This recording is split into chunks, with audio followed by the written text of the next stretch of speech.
Everybody, and thank you for attending the latest session of the UK Trade and Business Commission.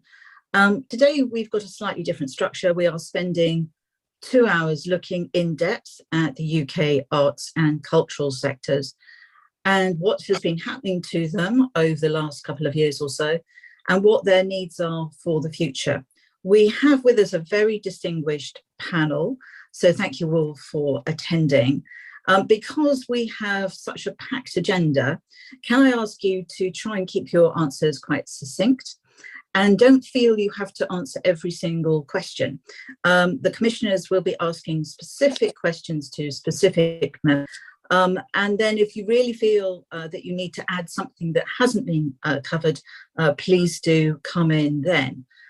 We are conscious of time, so I'm going to leap right in with the first question, if I can, which is going to be looking at what do you see as the major challenges facing the UK's cultural sector, and what is the main driver of these challenges? Now, that is a very broad question. And if I could first go to Elaine from the South Bank Centre, if you're there, that it would be great if you could start us off.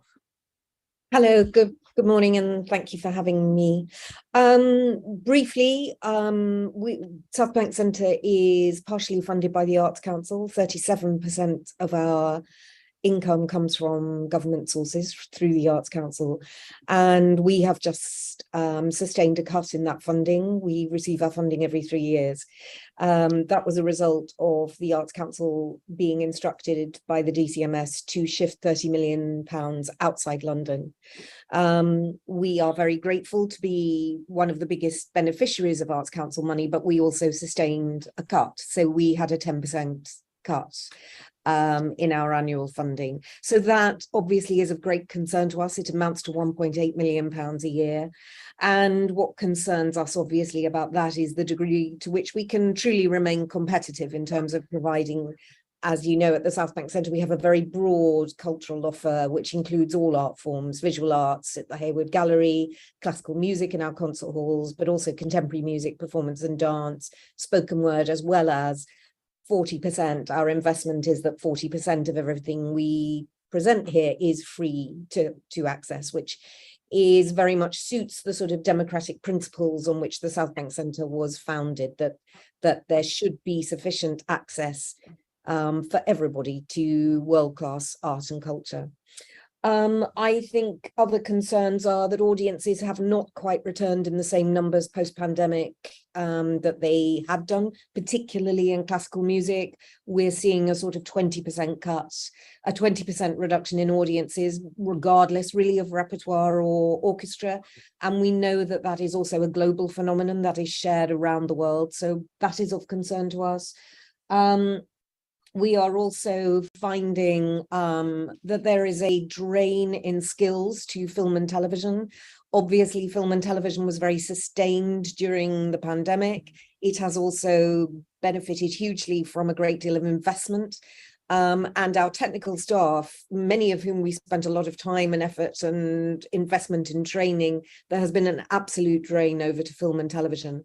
And now many of us in the live venue and cultural sector are really concerned about our failure to attract new talent or experienced talent into the technical sides of our businesses. We're very involved in talking to other organisations about an apprenticeship scheme which would address that, but obviously that equally is going to require investment. And then speaking very sort of self-interestedly at South Bank Centre, I also look after the food and retail operation on the South Bank. So it's an ecosystem of several interrelated businesses, including hospitality. We are the landlord for all those businesses. And we're very concerned about the ability of those restaurants and retail outlets to attract staff. There has been an absolute staffing crisis across nearly all of our restaurants and cafes, some of them very big chains. We are a London living wage organisation, so we do pay London living wage, and we require our restaurants to pay London living wage, but they are not managing to attract sufficient levels of staffing. I think those would be my highlights. Thank you very much, Elaine. Going to a different, well, not different, but a slightly separate part of the cultural sector. Can we go to David Furnish? What are your perspectives here from the music side? Good morning. Thank you very much for inviting me to participate. I'm going to focus on the live music side and, most importantly, the new generation of artists coming through. Unfortunately, they are now finding themselves for touring Europe with a lot of red tape, a lot of complications, and a lot of additional costs in order to launch and build a global music career. When you talk to Elton about what you need to survive or to create a lasting career in the music business, he feels you need to write and record your own songs and then be able to go on the road and perform those songs live. And in the past, a young artist could load up a van of gear, jump in the van, go across over to Europe and do all the performing that they've wanted. Now they face a landscape of complicated carnets, additional costs associated with carnets, issues in relation to cabotage and trucking, which makes things increasingly difficult for them. And live music and recorded music is such an important part of the British cultural landscape. Since the 1960s, we have always punched above our weight in this area. Britain has led the world with its world-beating creativity in the music sector, in the live music sector. And the current generation, the successful generation, they can afford to navigate the logistics. Now we've had to make some adjustments in our business in relation to getting Elton's tour over to Europe and getting our gear and crew around safely. But for a young up-and-coming generation of artists, it's a roadblock. And artists are not business people. They're not particularly good at unraveling red tape. They don't understand business affairs, and they don't have the management and the business support in order to be able to cut through the red tape and get out on the road and learn their craft. The more you go to a local market, the more that you build a relationship with that market that sustains you through the rest of your career. Whenever an artist tours and goes to another country, that country really takes them to heart. You make connections with local promoters, you make connections with local media, you make connections with other artists. And it's a relationship that really helps create a foundation and a platform for future success. So if there was a way to support younger artists to help them navigate these complications, or to actually reduce and cut through the red tape. I realize we're dealing in a changing times with a lot of, and there have been some progress made in terms of trucking, although it's tended to benefit the larger side of the sector. But if there was a way to sweep away or cut away a lot of that red tape or create artist-friendly visas, that would be, go a big way in terms of making it easier for people to get on the road, learn their craft. And also you learn a lot from performing to different audiences in different countries. You learn how different audiences respond to your music. You get the feedback in person, and that informs your artistic and your creative process in terms of the music you write and how your music goes down in other markets. So that would be the primary area where I think we need to make some changes. And of course, once you're on the road, you can sell your merchandise and hopefully make more contacts and then come back and build your career as well across many different states. Yeah, without question, it's the start of a process that goes on to sustain your career. If you look at the success of an artist like Ed Sheeran, who was managed by Rocket Music Management for over 10 years, Ed has toured constantly, and he's now with one of the top 5, if not the top 10 most streamed artists in the world globally. And that's gone from Ed going on the road and bedding his music in and bedding his name and his face in all those markets around the world. And this is something we have always done brilliantly in Britain. It is the best soft diplomacy that we could ever ask for if we want to make Britain an attractive country. And we want people to come and think that there's wonderful things happening here and there's great creativity and life happening in Britain. Then musicians traveling the world with British-based music are some of the best ambassadors we could ever hope for. So true, David. Can I go to John Godber? I can't see him on my screen. Hopefully he's out there somewhere. Is John Godber with us? Theatre Royal, Wakefield? No, doesn't look like it. Okay, I'll come to Christopher Smith. You're the last person I'm going to come to, and then I'll go to the next question. Christopher, your thoughts? Thank you very much. It's a pleasure to be here.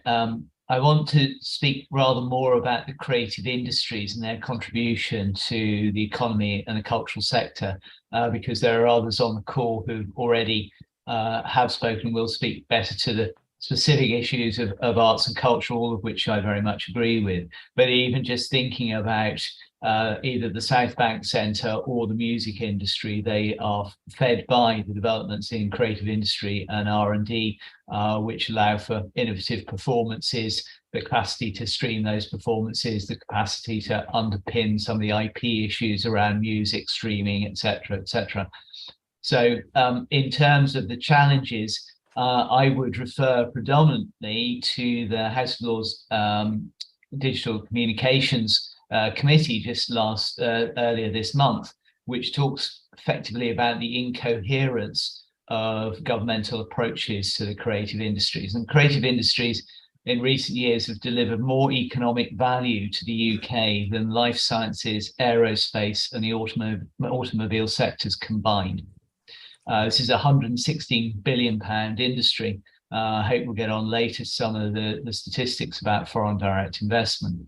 But what that committee showed was that government doesn't draw the connections between that technological and skills base, which is so important for our creative future, with all the ancillary benefits and support that it offers to culture, levelling up, social cohesion, and so forth. Even if we actually look at just the heart of putting R&D investment into creative industries, we don't have a sufficiently coherent approach. There are some particular issues, I think, about the underfunding of research and development. We know, for instance, that creative industries are more likely to apply for venture capital than non-creative based companies, but no more likely to succeed. So there is a gap in understanding. I think there's a gap in understanding when we talk about technology, that technology is actually fed by developments in creative industries, that it's not a one-way street, that you have the technology and the creative industries is simply an epiphenomenon. Actually, we've seen plenty of examples where the creative industries feed into technology and therefore drive our economic growth. What then exacerbates the problem of an underfunding and underinvestment in R&D and is also sharpened by that is the skills gap. So Elaine mentioned the issue about film and screen industry. We have a major new investment in virtual production coming up, which is trying to address this, but the flow and the undersupply of skills into that sector is really dramatic, but it actually runs right across the creative industries. There are really significant challenges in design, in architecture, other sectors of creative industries. And one only needs to think very quickly about, if we have a net zero challenge, you will not meet that net zero challenge unless you have investment in design and in architecture. So that skills shortage is really difficult, and also difficult for digital literacy. I think one other thing that I would say, which is perhaps on the industries themselves to address rather more sharply, are working conditions and precarity. So we can't spend all our time, as it were, blaming the external world for our challenges. Creative industries have a problem of social inclusion, of precarity, and improving their working conditions. And that's, I think, something that we do need to address for the future. So can I just ask you, do you know anything about what's happening in our schools in England at the moment around the provision of arts education, so covering everything from music to drama, etc.? Just to give you one example where we're very concerned at the moment, design is a subject which is seeing a massive drop-off at GCSE level. Now, we need to understand that better. There could be a number of reasons, and it doesn't necessarily feed through to people taking design degrees, but it might do. And if it does, that's a real challenge. We're talking about something like a 60% drop-off. So that's really dramatic. We have the National Plan for Music, which I think is a welcome attempt to focus on that particular area. But I think that one of the problems always is that we take this in piecemeal. So we've got a national plan for music curricula in schools. Where is the pull through into what's happening in higher education, further education, and lifelong education? This comes, I think, to a fundamental disconnect that we know that culture is important, investment culture is important. We know that investment in creative industries is important for the country, for its economic growth.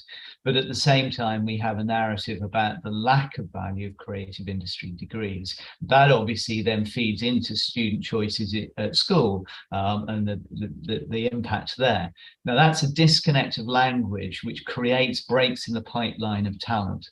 And I think it's critically worrying, because if we cannot think in a joined up way across cultural industries and creative industries, there will be economic impact. This comes to really basic things like skills, jobs, digital literacy, social cohesion.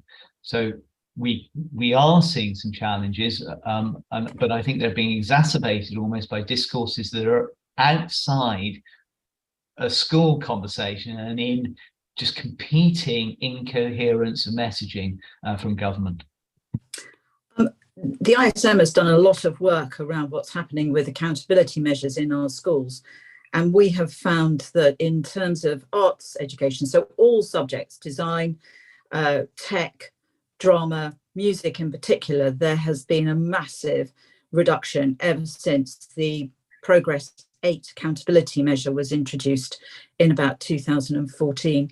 And I think those accountability measures really need to be looked at, because they are having such an adverse impact on this particular industry in a way that perhaps the other subjects which are part of the EBAC are not having so much. They don't have such a direct link necessarily into an industry as some of those other design-based creative subjects, which are definitely linked to the creative industries, which are now disappearing from our schools.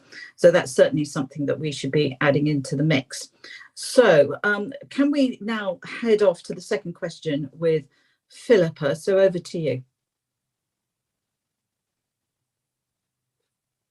Oh, I can't quite hear you. No, still quite quiet. Can't hear anything.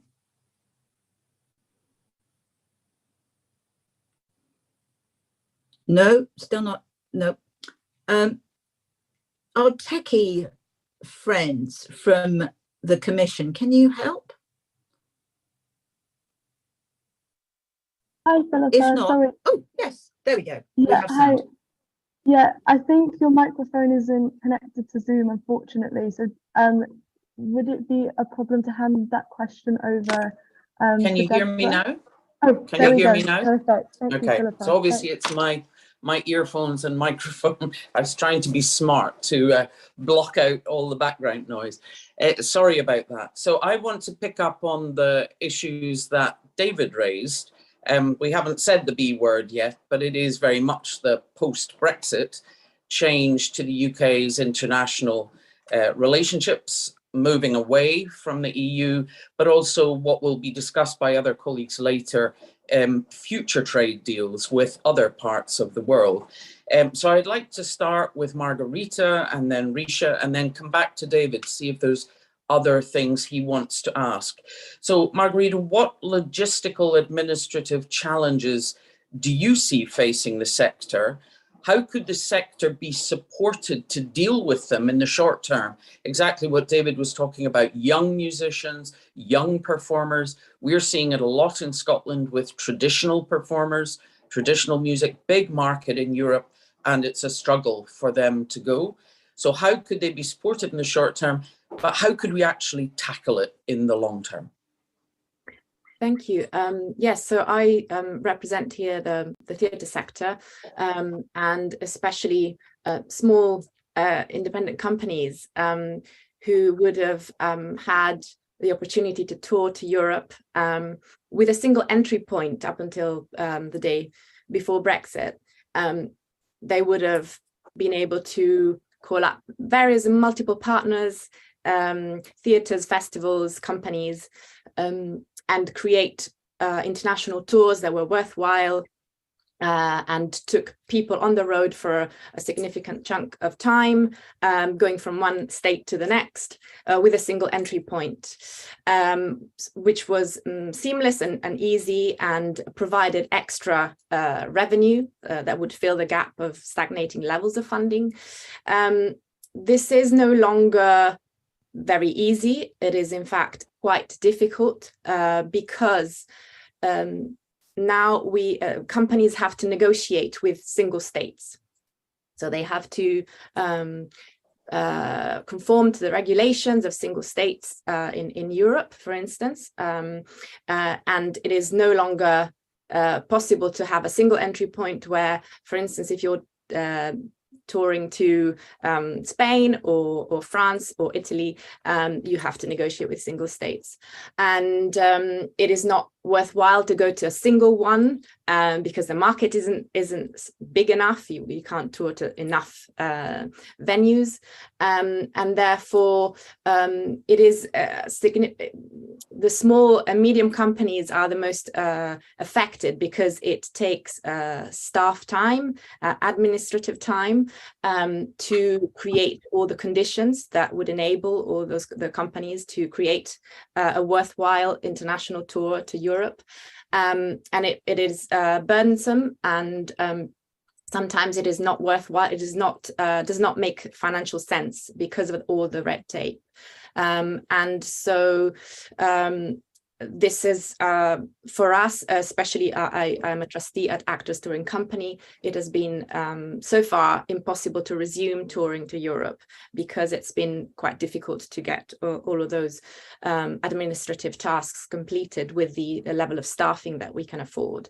I think the same is also true of companies being invited to the UK. I have spoken to colleagues at the University of Kent, the Institute of Creative and Cultural Industries, and they have said they have approached European companies to come and visit and host them, and they have said, sorry, we would have come, but it's become too difficult. So really what the sector needs is an understanding that visas for temporary work in the UK, but also for UK practitioners to go and tour to Europe are a priority, and there's a need to understand that these visas need to come quick and need to be easy to access. And also at the moment there isn't an organization that is able to advise of all the requirements for small companies to tour to Europe and vice versa. So I've spoken to colleagues where people have tried to get advice from Equity, advice from the Independent Theatre Council, and then further advice was required, and they were directed to HMRC, but HMRC did not understand what was required, and therefore it's a full circle, and we don't know none the wiser at the end. And so there is a lack of clarity of what is needed, and we need support, especially for small companies, because of the staffing levels. Of course, if you are a large organization, you can perhaps afford the level of staff that of staffing time that is required. So touring is still possible. Some European companies are still touring to the UK and vice versa, but it is becoming very, very difficult. So do you think, excuse the sound of a washing machine in the background if you're hearing that, so do you think having a central body, Arts Council or someone who actually knew what everyone had to do and maybe even could assist with paperwork, the visas, the work permits, the carnets, etc., that David highlighted, do you think that is something that we should be lobbying government to actually produce in the meantime? And you did mention that companies generate extra income from their European touring. Kind of how vital is that?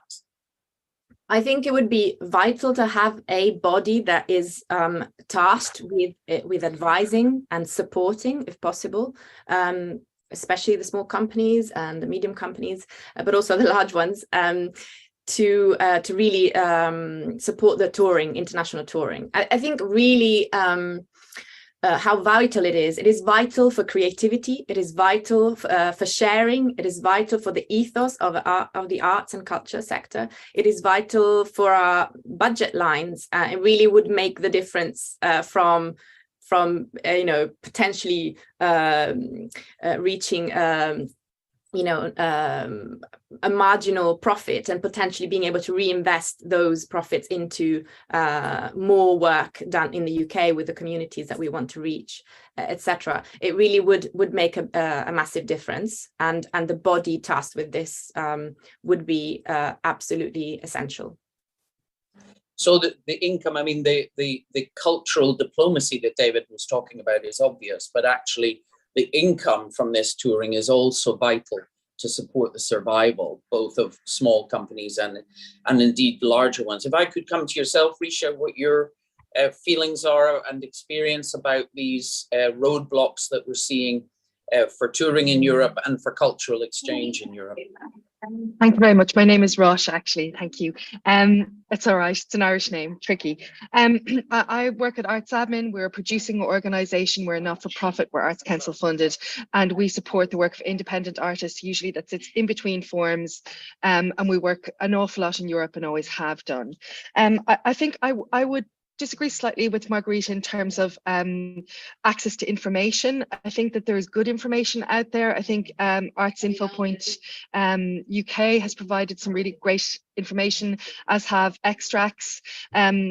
We ourselves, supported by the Arts Council, created a kind of how-to guide on touring in Europe for independent artists working at a small scale. I think where we wouldn't see so many challenges in terms of visas in Europe, where we're definitely seeing it is in terms of freight. And that's, I suppose, in terms of the administration required for freight, and also the time that it takes in terms of thinking about carnets and cabotage, just as David said, articulated very well. I think in addition to that, the cost of freight. For us, we're seeing 3 times the cost to bring any kind of set or materials into the European continent. Behind all of that, I think it's important to note that the loss of Creative Europe funding for us is the major issue. We, as an organisation that have been working in creating networks in Europe for 45 years, we were part of 3 Creative Europe projects, which brought in direct income to us of over £100,000 per year. But in addition to that income, what that opportunity created was multilateral exchange with colleagues in Europe. It supported the mobility of artists, the mobility of artist projects, the exchange of ideas, the seeding of co-productions that would have a much longer life than the initial investment that came through the Creative Europe funding. It provided crucial match funding for us in terms of project development, and created, I suppose, economic opportunities, artistic opportunities for artists, not only in Europe, but also across the UK and further afield through that multilateral exchange that Creative Europe provided. And despite promises that there would be some replacement fund for Creative Europe, all of our partnership projects are currently reapplying for creative funding, and we have been completely excluded from that process with nothing to bring to the table. So I think for us, that's both an artistic loss and also an administrative and financial challenge as we move forward, not to mention the kind of boring practical logistics, but really important logistics that have been mentioned. I think obviously that parallels a topic we've discussed before regarding research being outside Horizon Europe, etc. One is getting the equivalent funding, and we haven't seen that in any sector, but it's a failure to understand the importance of collaboration, international collaboration. Indeed, if I could that exchange. Absolutely, exchange of ideas, exchange of culture. Before I come back to you, David, if I can take briefly Elaine and Christopher, but just very short, because I've only got a few minutes before we move to the next question. Elaine. Yes, very briefly. I just wanted to make the point about orchestras, which, orchestra touring has become almost unmanageable in terms of cost, precisely because of the carnet situation in terms of transporting the instruments, and same for ballet companies as well. I also wanted to, by way of a solution, say I think there used to be a Home Office cultural liaison group that about 10 years ago that precisely did operate in order to look at any immediate or urgent visa or restrictive blocks in terms of touring, and it might be an idea to propose reinstating that. Thank you. And Christopher, just very briefly. Simply to say that this also applies to tech companies moving in and out, and that's actually quite important, so that the top end, the permitted paid engagement, high potential visas are also part of this for part of our economy. I do think that the system is complex and there are different bits advising. So Tech Nation, for instance, advises on digital companies, but the system itself is complex. So in some ways, you can have all the advisory bodies, but the simplification of the system would be helpful. On Europe, just to say, we are participating now through Creative UK in a European community, knowledge and innovation community, which is probably worth about 300 million as a whole. That is secured at the moment, but any successor program we will be excluded from if we don't associate with Horizon Europe. So that's just some indication of the network that we will not be part of unless we find a solution. Well, I think it is that network, as well as the practical things that we're talking about. David, obviously you laid out the kind of post-Brexit impact of struggling to engage with Europe. I mean, from Chris's point of view, obviously we have a big gaming sector in Scotland, a big traditional music sector, as well as all the others, ballet companies, opera companies, theatre companies that we see elsewhere. But is there anything else, David, that you've thought as we've discussed this, and maybe things that need to be thought about in future trade deals regarding our engagement with elsewhere in the world? Because as you say, British cultural exports didn't just go to Europe.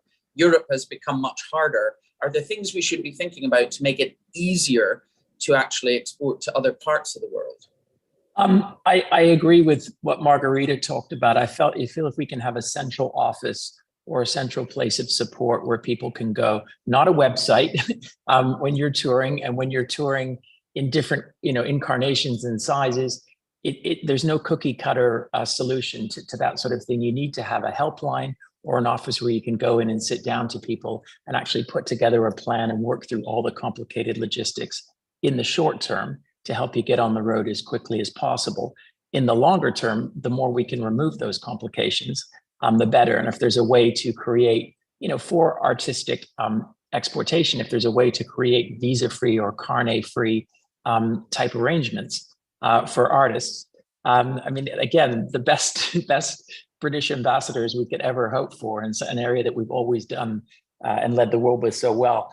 I'd just like to add, particularly for younger, new musicians, recorded music revenue for them has gone down in the shift to streaming. Now, recorded music as a business is actually incredibly healthy. It's growing at double-digit growth, but unfortunately, that is not being passed down to the artists, not always in equal proportion. And the way that streaming royalties work is the royalties tend to get better the more you stream. So when you're at the beginning of your career and you're just starting to stream, you're at one of the lower possible royalty tiers. So you're in a bit of a catch-22 situation. So getting income from live touring is essential just to be able to stay alive. You have to get on the road. You have to play to people to make money in order to survive. And the bigger playground you have to go to perform to, the more countries you can go to, the more you can support yourself and spread your music to a wider audience. I mean, Rosa's point that obviously information is there. In a way, we maybe need information about where to get the information. But I would equally agree with David that, people who are, Celtic singers or, lone fiddlers or a tiny group, they may need a bit of hand-holding. Several on the group here of MP colleagues are on the partnership assembly, the EU-UK Partnership Assembly with members of the European Parliament. And I would say this is a topic that has come up in every one of our meetings and would be seen as a win-win. Obviously, there are other roadblocks, but hopefully this is something that we can be pushing to actually try and get change, because European performers would welcome this as much as British performers. But thank you both. If we can move on to question 3. Thank you. Thank you very much, Philippa. We have actually asked DCMS if they could put something on the DCMS website to assist creatives, and they said that they would be very nervous about attracting liability by offering advice. So I'm not sure that the DCMS really wants to be part of the solution. I think we may need to find another solution somewhere. Over to Tamara. Thank you, Deborah. So I'm asking question 3. Given the issues you mentioned with regards to logistics, has this affected your sector's collaborative work internationally? I think I'm going to know what the answer is. What changes are needed to facilitate international collaboration? I'd like to start with Margarita, please. Thank you. I have spoken to several colleagues who have ongoing project or had ongoing projects with international partners, especially European partners, and some have reported a lack of confidence from our European partners to work with the UK. Some haven't, but I think it is more the larger organizations that tend to still be able to work internationally and leverage the importance and prestige of the UK sector in arts and culture. But for instance, at ATC and in other smaller companies, we have noticed that our European partners seem to lack confidence to work with us. There is a sense in which the UK is now problematic. And therefore, I think this impacts the sector, even if it's quite a fuzzy, vague thing to say. It does affect us. So I think, as well as being able to enable British artists to tour internationally, we need to send out the message to our European partners, former European partners, whose collaborations with us have been hampered by the pandemic, but also by Brexit, but also by the pandemic, that we are willing to start again and to collaborate, and there needs to be a clarity sent out internationally as well to say, this is an office, or this is where you can get the information. This is how we do it, and we want to keep doing it. We are ready to do it again, because again of a lack of confidence. And so I think this would really help to clarify regulations, to make it easy for international partners to understand what the regulations are to come here and how to collaborate. Thank you. I mean, I work in the fashion industry, and I met with the large UK-based model agency last week, and they told me that their numbers are 20% down, and they have to hire someone to manage the visas. And arguably in fashion, it's even more of a just-in-time model than touring, but it's just as many sole traders or freelancers within that economy. And there's obviously correlations between fashion and other arts. So I identify with those issues greatly as being very similar to the ones we face. The same question to Elaine, please. Yes, I'd just like to highlight the one issue about freelancers. So 1/3 of the cultural sector, creative sector, depends on freelancers. And it is now incredibly difficult to get visas for freelancers to come in and collaborate with us. Yeah. And obviously that cross-fertilization pre-Brexit was incredibly fruitful for the entire creative sector in the UK. The Arts Council is able to make special visa requirements for what I think is called extraordinary talent, or words to that effect, which effectively means you're an Oscar nominee, or you walk on water. Exactly. But for up and coming artists, you know, the very sort of cuspal artists that actually people do want to collaborate with, it's incredibly difficult to get them into the country to work and to collaborate with our own artists. So that is a real issue, particularly given the dependency of the creative sector on freelancers generally. Yeah, and that cultural exchange, I would imagine, is crucial to building up one's reputation. Certainly I had to work abroad to have any reputation in the UK. And I would imagine it's the same for a lot of your artists. I'd be interested to know how many are trying to get EU passports or have already managed to secure them to be able to keep those doors open. And lastly, I need to ask Christopher. Margarita, I know you've got your hand up, but I'm just worried about time, so maybe we can bring your points up in the next question. Christopher? Just a quick thought about creative industries. About 6% of the UK economy is creative industries, but they represent 10% of foreign direct investment. Now, in 2020, we saw a marked reduction in those inflows. That could be COVID, but it's also the last year before the new UK-EU deal. So I think we need to look very, very carefully at those FDI inflows. Again, this is critical to our economy, and creative industries outperform 6% of the economy, 10% of FDI inflows.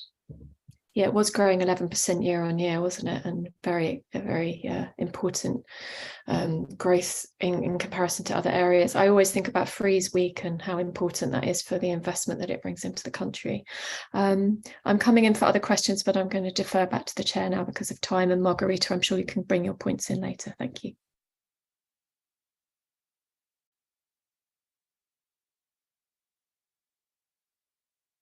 You're on mute, Deborah. Sorry, can we go to question 4, please? Good morning. I'm going to bring up the point of public and private funding and to see where this is at the moment. I have a personal and particular interest in chamber music, and I think one of the things that we saw over the past 3 years was the Wigmore Hall in particular survived through the pandemic with large private grants, and I just wonder how people are experiencing this in their sectors, and I wonder if I could direct this question, which is formally, how do you feel about the state of public and private funding within the arts sector at the present time, to Pauline and then Christopher, if I may. Thank you. Good morning. Thanks for inviting me.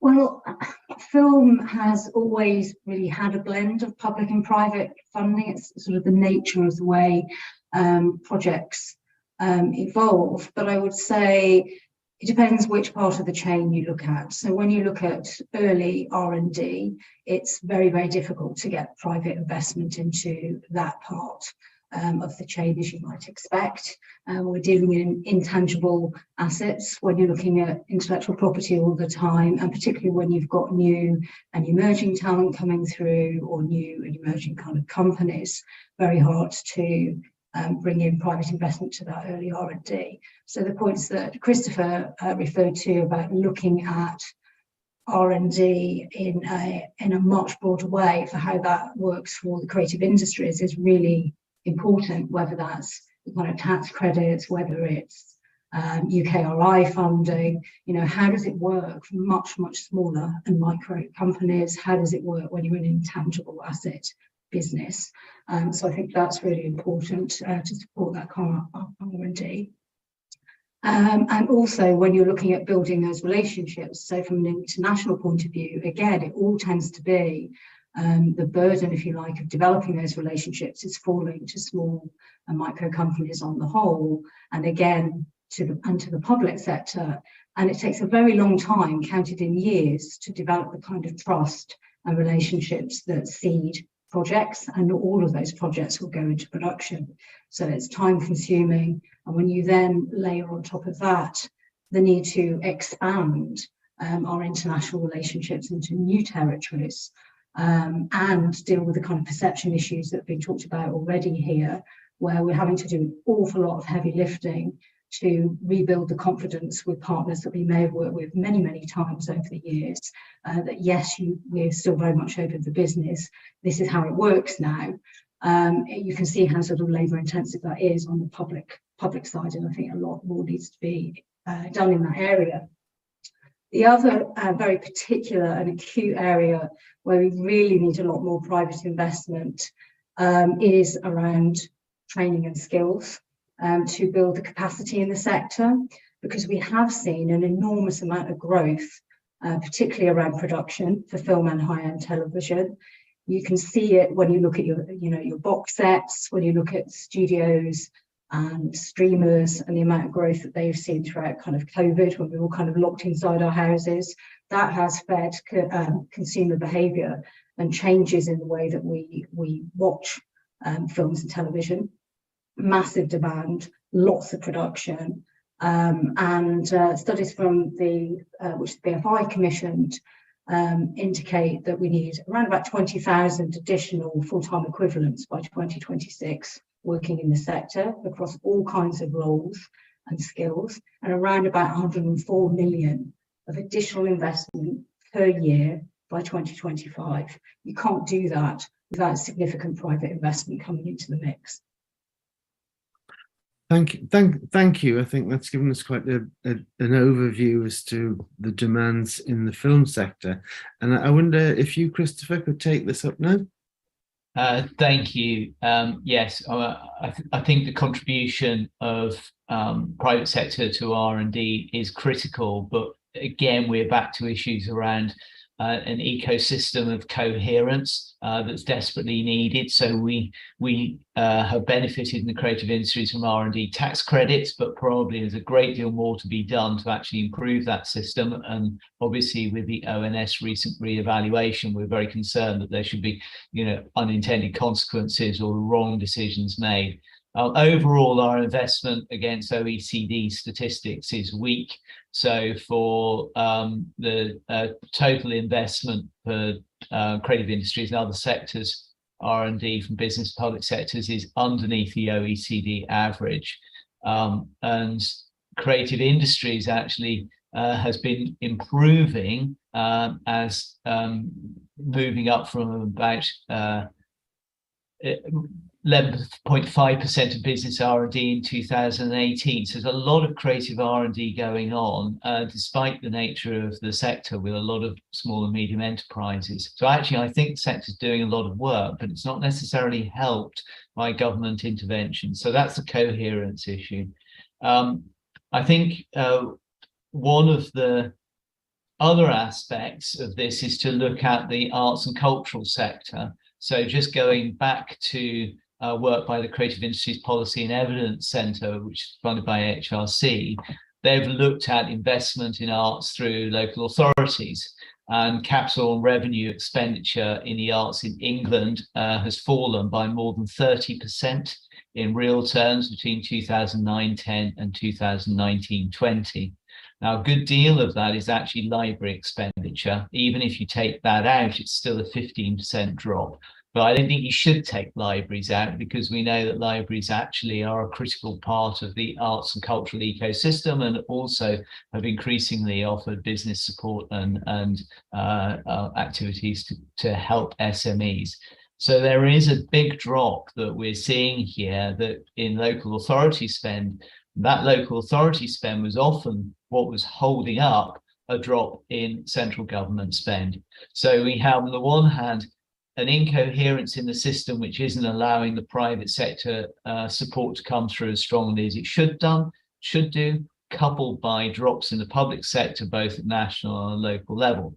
Now, clearly, we also must celebrate things like the Cultural Recovery Fund. There's no question that DCMS's activity, the Cultural Recovery Fund, was absolutely critical and a hugely important moment in our history, and we really should be thanking those who were engaged in that. But what I think is interesting is that one-off intervention needs to translate into an understanding at Treasury terms of ongoing contribution. So why was it important for us to invest to bring the cultural sector back during the pandemic. And the intellectual reasons for that feed through to a better understanding of cultural value and capital.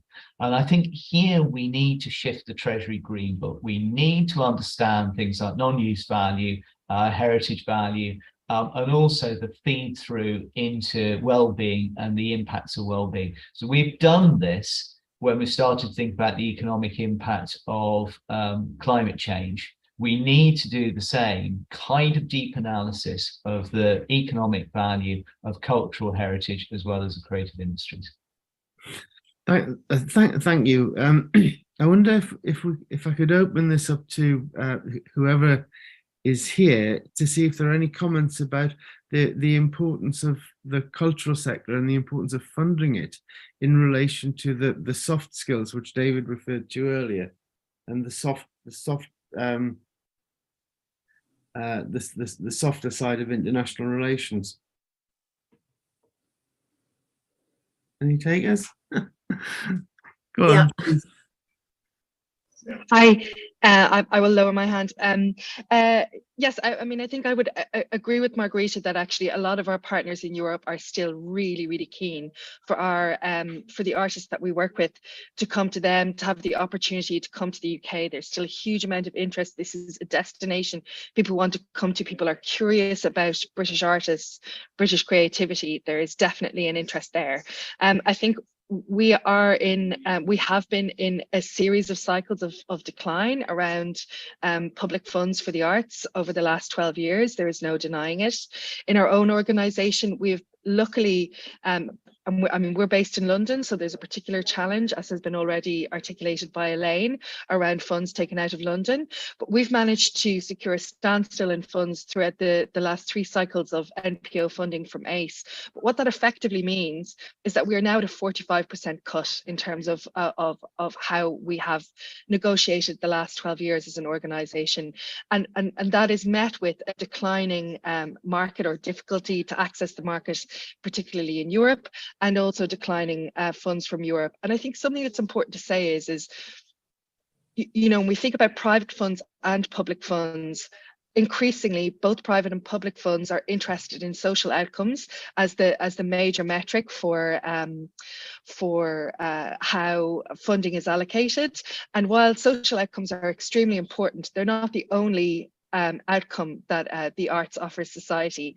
You know, there are, as Christopher has very clearly articulated, the economic impact, but I think there is that sense of the good news story, the story of, I mean, in Europe, what we're often talking about is the story of how we can raise the alarm around climate change through the arts, how we can increase access to the arts. I mean, the UK is a world leader in terms of thinking about access, particularly to disabled people within, and you know, artists making work, and also how audiences experience work. Those good news stories are at risk as well in terms of our access to the international space. Thanks. I've got a couple of hands up and I've got a couple of minutes left. Elaine, would you like to come in? Elaine? Thank you. I'd just like to echo Christopher's point. We were the very grateful recipients of the Cultural Recovery Fund loan, which we now have to pay back. And I think the critical point about the Cultural Recovery Fund, which was a lifesaver for us and for, I know, all our cultural colleagues. But one of the points about that was obviously to kind of secure our immediate long-term, our immediate future, but also to sustain the long-term viability of the cultural sector.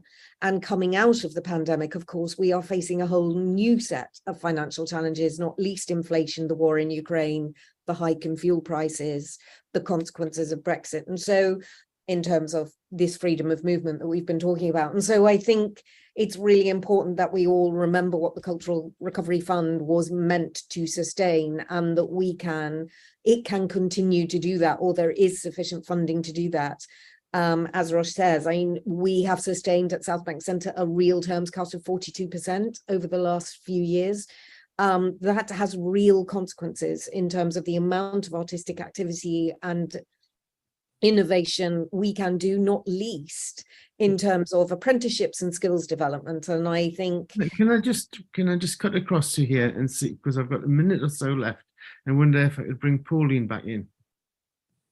Thank you. Yes, talking to the sort of the soft skills and that kind of cultural importance. I mean, we're dealing in a sector that's all about storytelling, essentially, in its different formats. And, you know, storytelling is crucial for making sense of the world, for understanding it, for connecting with each other. And that kind of goes to the root of, you know, who we are as human beings, how we work in every sort of sector. And if you can't imagine the future, you can't start to work and innovate to actually get to that future. So it feeds into everything, you know, to technology, to business, etc. And it's very much about problem solving. So I think those are very difficult things to quantify. And I absolutely would agree with Christopher that we need to get into a space where we can look at that and talk about the impact of that more holistically. Thank you. I'm going to hand back to the chair now, but with a comment that you know, I thought when we were opening this question as a can of worms, which could be answered simply by saying we need more money. But I think that what we've seen here is that there's a very significant raft of things which are done that the arts and cultural sector contribute to, and that the challenges just seem to be ever longer. Back to the chair, please. I would totally agree with you there, Charles. Before we go on to the next question, could I ask David just to comment, because music is a slightly different type of model. So again, can you just fill us in on your thoughts around the state of public and private funding within the music sector? You operate very much within the commercial sector. So what are your thoughts here? I think the great contribution that the government made to live music venues during COVID and during the COVID lockdown, I think was very, very much appreciated, that those venues, you know, that had to shut down and have no revenue whatsoever were able to survive. But from the nature of what, you know, we do with young musicians and established musicians, we don't have a heavy reliance on public funding. We're able to cobble things together and do things ourselves. You know, the music business is an intrinsically cool and attractive business. And so we can attract people that want to come along and apprentice, that want to learn, that want to come on tours, that want to hang around with musicians. We just want to create a culture and an environment where they can just get on the road and do what they do. You know, every musician or every established musician has a story about the beginnings of their career, you know, sitting in the backs of vans and hanging around backstage and, you know, bringing coffee to people, that type of work. The music business will always attract those types of people. The commercial side of the music business, I think quite easily. So we're not asking for, at least from our business perspective, you know, any sort of additional increase in public funding, other than public funding to support young musicians being able to get on the road, do what they do, and build their craft. Yeah, absolutely. It's just, you want to do what you do. That's as simple as that. Yeah, and just cut away the red tape and make it easy to get on the road and you know, spread your music and spread the word to as many people as possible. Fantastic. On to the next question, which I think is with Stephen.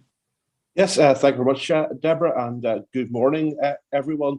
I think the first part of my question around the impact of rules on mobility for skilled workers on the sector has been touched on by many of you already, but just to develop that a little bit further, could you maybe elaborate how that's having an impact in terms of skill levels in your different areas, and arising from that, what changes would you like to see in terms of government policy in that regard to try to address it? Obviously, there may be sort of some limited steps that could be taken. Obviously, there's big ticket solutions as well, which are probably obviously things many of us would want to see, but are probably going to be much more politically difficult in terms of the current climate. So in terms of that spectrum, what sort of interventions?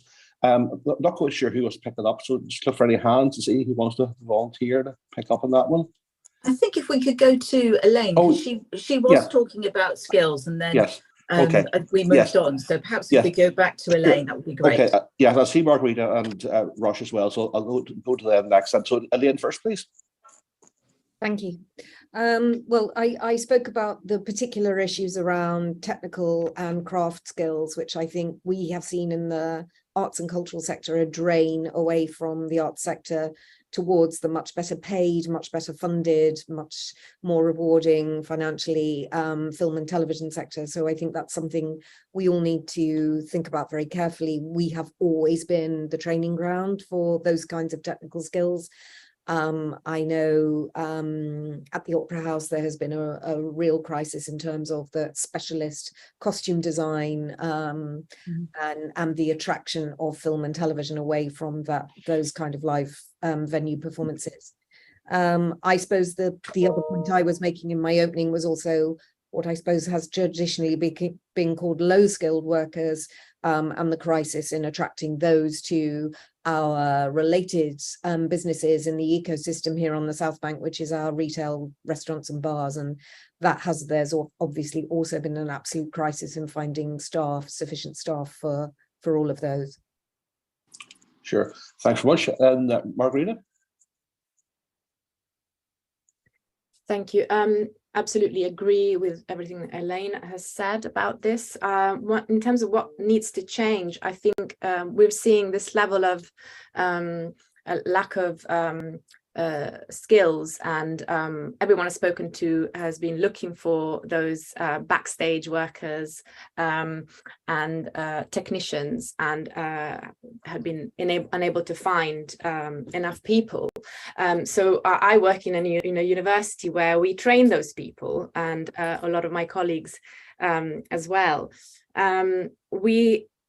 What needs to change from our point of view is that that rhetoric against the arts and humanities, that rhetoric of devaluing and defunding education in arts and humanities. Well, I represent the theatre sector, as I said, but so a degree in drama has often been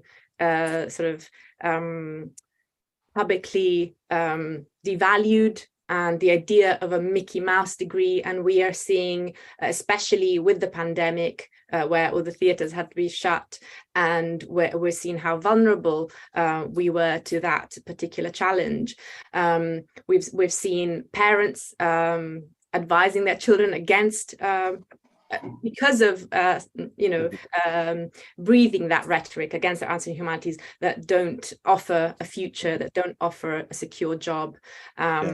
But in fact, we are seeing such a level of skills shortage. So I think that needs to stop. And actually, our funding for university and each university, for creative subjects has been cut. So for each student, we are receiving less. Just to come in on that, Margarita. Recently, we had the Prime Minister making reference to the need for maths to be studied up to 18 in some shape or form, and there's also various talk about changing how higher education is funded more generally, and potentially weighting towards certain subjects. And of course, maths and STEM subjects are important, particularly in the technical skills that support a lot of the creative industries anyway. But do you feel that sort of tenor coming from government is a potential worrying sign for the sector, and how skills are going to be valued in the future? It's worrying, but it's not new. It's been ongoing for decades, and we are seeing the results of them. We're seeing application numbers go down. We no longer have European students coming to study with us, and we're seeing, applications and our subjects are significantly affected because of that sense of, well, if you study drama, or if you study music, or if you study art history, or if you study other subjects in the creative industries, well, you're not going to have a secure job. There is no prospect. But this is completely untrue, also because our students go on to do and work in many sectors, not just in the creative sector, and they acquire transferable skills, and they study and they acquire critical skills and critical thinking skills that can be applied anywhere and benefit the economy in general. Sure, thank you very much. Over to you, Rosh. Thank you. I would just echo everything that Elaine and Marguerite have said with such brilliance and so articulately. Something I would add is we are also definitely feeling the shortage of skilled theatre technicians, and I think there is also there is an opportunity here as we think about how we recover here, to think about what options I've been in have talked about how as we're now unable to find qualified technicians, realizing how overwhelmingly male and white that cohort of workers were, and actually that there is an opportunity here now to think about the diversification of a sector that is highly skilled, adaptable, as Elaine has said, able to transfer their skills into different sectors and opportunities, and thinking about rebuilding this workforce in a different way. And I think there's a huge opportunity there. That's great. Thank you very much. Unless anyone else is itching to come back in, I'll pass back to the chair. Thank you very much. Thank you. If we could move on now to question 6, which is with Claire. Thank you very much, Chair, and thanks to all of our witnesses. It's a really interesting session. Some of the issues facing your sector are fairly universal in terms of coming out of the pandemic, and some of them aren't. And I wanted to ask how the UK sector is recovering from the pandemic compared with others, and are there policies or initiatives being deployed in other countries that could usefully be transferred over? I might start with you, please, Christopher. Thanks. So we've heard some of the statistics about low return or not quite recovering audiences. I think, and I'll let others speak to that because they're better informed. Obviously, the pandemic had a huge hit. There were benefits or gainers within the pandemic. One of the issues, of course, which was a huge plus in many ways, was the capacity to see streamed events all across the country, which didn't happen before. Our evidence suggests that streaming has actually dropped off now because it's obviously a competitor with ticket pricing. Now, that's understandable, but it's actually not necessarily good overall for the sector and for diversity, for access. So there's an interesting set of tensions here that as venues try to get people back in, they will dial down on what was very useful mechanisms of streaming out. So I think there's a conversation to be had there.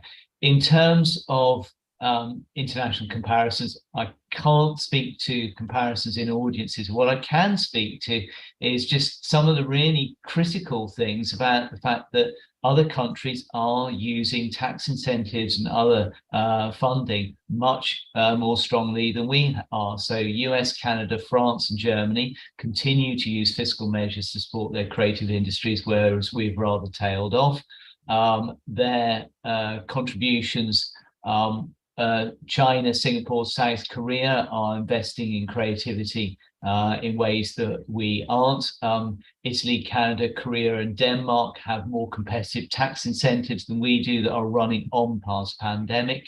And we're not adopting the OECD full Frascati definition for R&D tax credits. So there are a whole bunch of things which speak to Elaine's point, that there's a wonderful input of cash to get us over a real crisis, which is fantastic, but that needs to turn into a systemic approach to underpinning activity, because the shadow of COVID is very, very long. And I think just to give an idea, Germany spends over 9 billion euros a year on culture per year, whereas DCMS spent 1.8 billion in 2021 on culture out of its 9 billion budget, because most of that's going into telecoms, without necessarily thinking about the content that needs to be transmitted through. So I'll leave it there. Thanks very much. David, did you want to come in there, please? Yes, I just wanted to say that the booking of British acts at European music festivals is down by 45%. versus pre-Brexit, and Brexit and COVID kind of collided. So it's hard to know which is contributing to which, although music festivals are held outdoors and been able to come back, much more quicker than indoor venues. I mean, this is a real blow to young British musicians because festivals are historically amazing gathering points for young people, for influencers, for musicians to meet and to get access to a large audience and a large platform and a large infrastructure that is well above their ability to afford and create themselves. And if we're making it harder and harder for young musicians to get to music festivals because of the red tape that's involved, we're cutting off a huge opportunity for them to build their careers faster. So that's a very worrying declining statistics. There's also been recent BBC cuts to local radio stations, a streamlining to more less regional programming.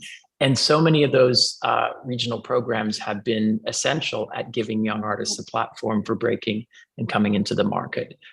So that's something that's very worrying. We're again shutting down another avenue for a young artist and a young musician to get their music discovered by other people.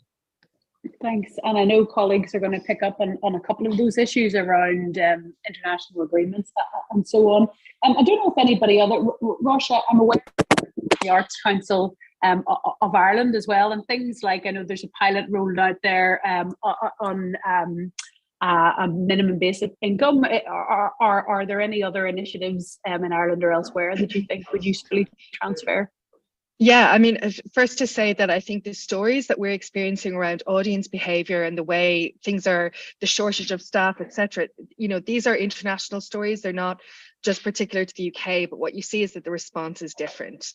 So yes, in the Republic of Ireland, we are trialling the universal basic income for artists. But in addition to that, Arts Council funding in Ireland has almost doubled since 2019. So you're seeing the response there is about invest in the cultural sector, and actually the impact that that's having on the lives of artists and on the capacity to create is something that is really felt, and it's felt right across the creative industries.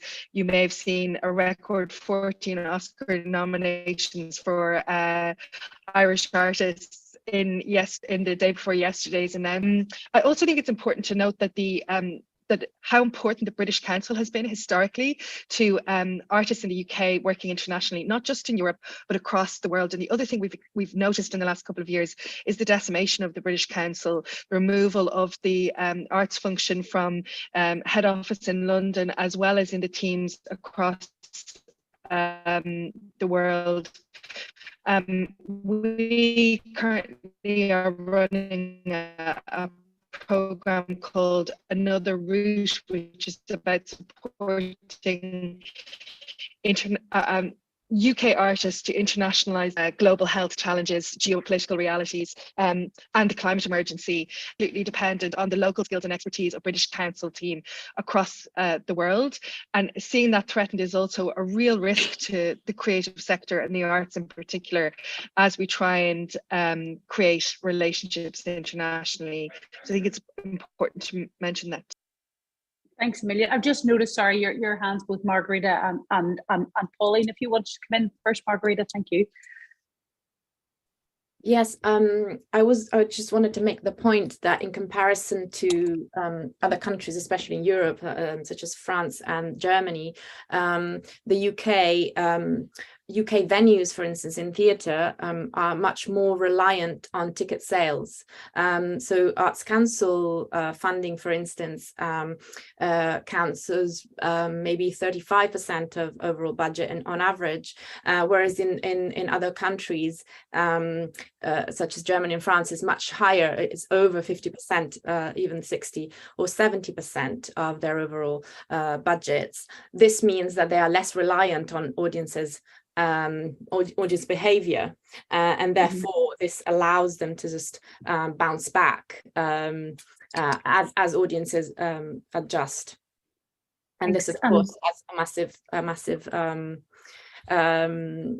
impact on what kind of art can be made, of course. Oh, of course, absolutely. Thank you. And Pauline?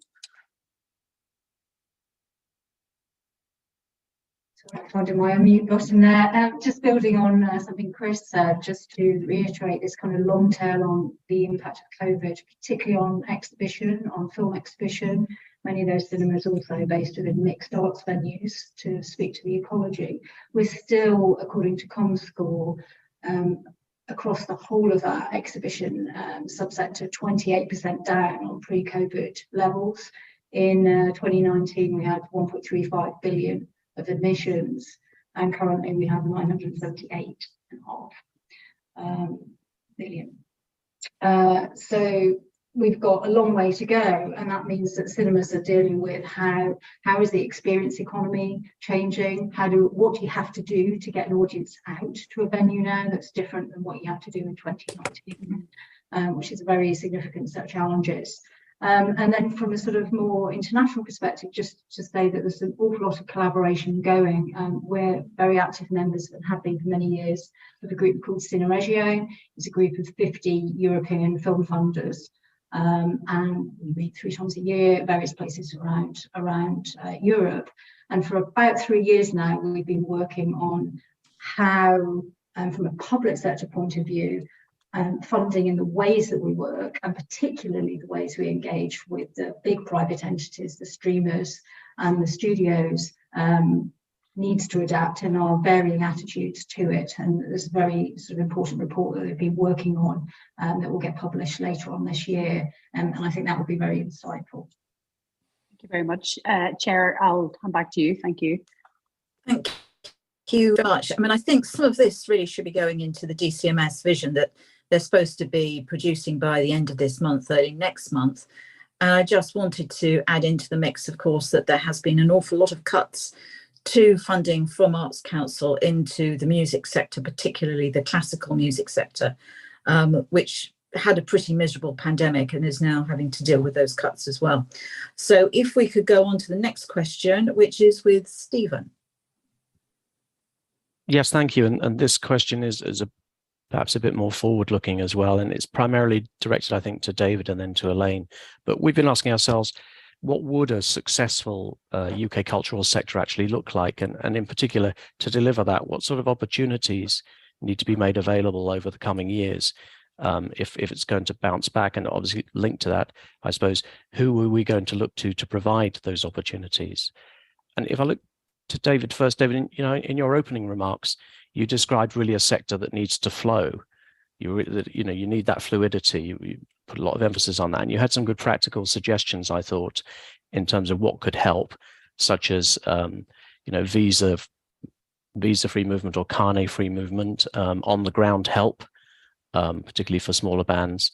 And I wondered, did you want that could look a bit piecemeal, but did you want to expand a little on what that would look like, and in particular, who can we rely on to provide this practical help?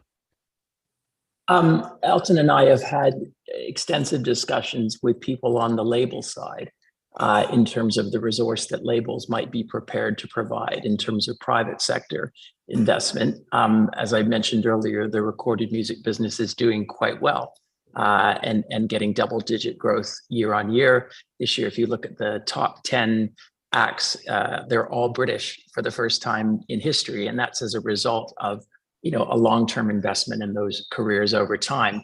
I think the private side of the business and the label side of the business recognizes the importance in investing in new talent because it creates a brighter future for everybody.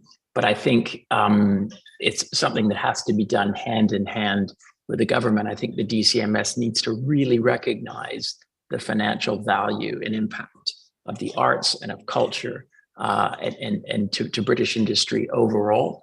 Really appreciate where that investment is required. And I think by providing, centralization, sweeping away the red tape, being seen to be doing their bit and investing to remove as much, red tape as possible. I know we've talked with the labels about, perhaps partnering hand in hand and working together to create these resources and create these advisors who can, work together. A&R, which is artist and repertoire, the people that go out on the road and look at new artists, labels invest substantially in that. It's their lifeblood, it's their future. But I think the best solutions, we see the same thing on the philanthropic side with our work that we do with HIV/AIDS. The public-private partnerships are the ones that always work best. It's like, you do your part and we'll do our part too. I just think people would be more encouraged by, certainly recent cuts in the BBC talks about, selling off Channel 4, things that are sending messages that perhaps the government isn't valuing the cultural sector as much as they are, makes it, I think makes the commercial sector a bit more gun shy.